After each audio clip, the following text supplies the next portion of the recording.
Today, we are going to talk about It's Not My Debt. And we are back with Paige White from Rescore Your Life.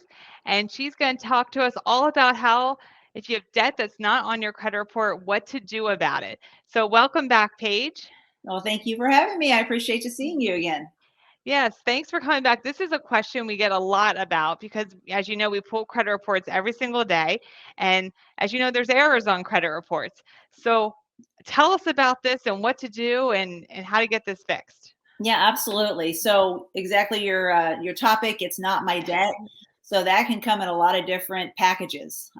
What I mean by that is you see something on your credit report that's not yours, and you may or may not know where it comes from, but you 100% know that it is not yours. So a lot of people, their first instinct is, "Oh my God, that's not mine. ID theft."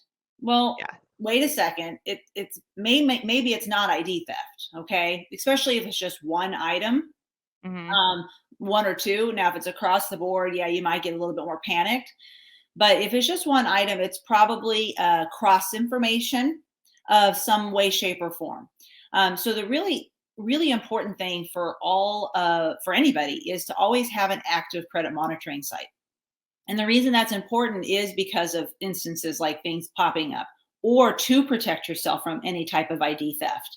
Now, the credit monitoring sites aren't going to have your real scores. You know, we've talked about that in the past. Those are going to be a Vantage score, which is not the same thing as a FICO, but it's a good starting place to say, this is what my picture looks like.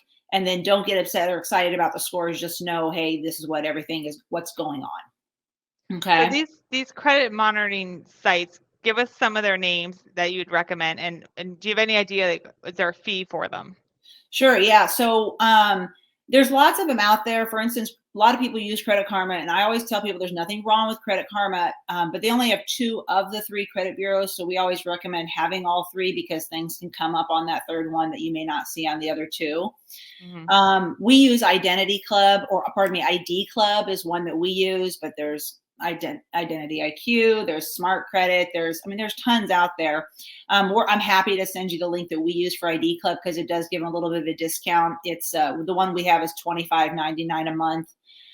There's some that are more expensive. There's some that are less expensive. The reason we like this, it's very fluid. There's lots of great information on there, and so that's one of the benefits to it, if you will. Okay. There's no contracts on any of these credit monitoring sites either. So if you wanted to keep it open for a short period of time, you can, even though we do encourage people to make an investment and have it open all the time. Okay. Good to know. Good Yeah, to know. good All right. question. No, I'm good with you. So, all right, I pulled my credit. There's something on there. It's not mine. Now what? Okay. So you want to try to identify what it is, and some examples of what it might be. And I know you and I've talked about this before, a lot of times seeing a junior or a senior, a second, a third. Hmm. And so you're going to have your dad's information, but it also may not even be a junior or senior. It just may be two people that are living in the same address. So here's a really interesting fact that most people don't know, Rebecca, is when somebody's pulling your credit, you think automatically, right? Well, they pulled all 9 social security numbers. They know my date of birth. They know, I don't know how there can be any misinformation. Well, Sure. it's because they don't have to have all 9. They only have to have 7 of the 9 social security numbers. Wow. And you got to understand, date of birth at some point in time, filling out applications may have been typed in improperly, or addresses aren't correct. And so you would think to fix it all that they would use all 9 social and across the board, but Hmm. that's not, their regulations aren't like that. And so that's where a lot of cross information does come from. Jana, my business partner, she has 7 siblings. So at one point in time, they all went and got their social security numbers at the same time. So they're all one number off. And then one Wow. of her brothers is the same name as her dad. So, that's a whole mess right there. So those are juniors, seniors, those can be an instance. But for instance, another thing is medical billing. There's 90% error in medical billing. Uh, Wow. pardon me, not 90%, 70% error in medical billing, 79%. That's still a lot. It's a lot. It's a lot. And so there's errors all over the place. So that can be an instance that there may be an error, or it flat out was not yours. Maybe it was a spouse. The husband took, used to be on the policy, is not anymore, and it was misbilled. So those are a couple of things that might be examples. So what we recommend in that instance is, if you know, hey, that's not my debt, I don't think it's identity theft, we have our clients fill out a affidavit of fact. It's a document, a legal binding document. And the reason why it's legal binding is because you need to go get it notarized.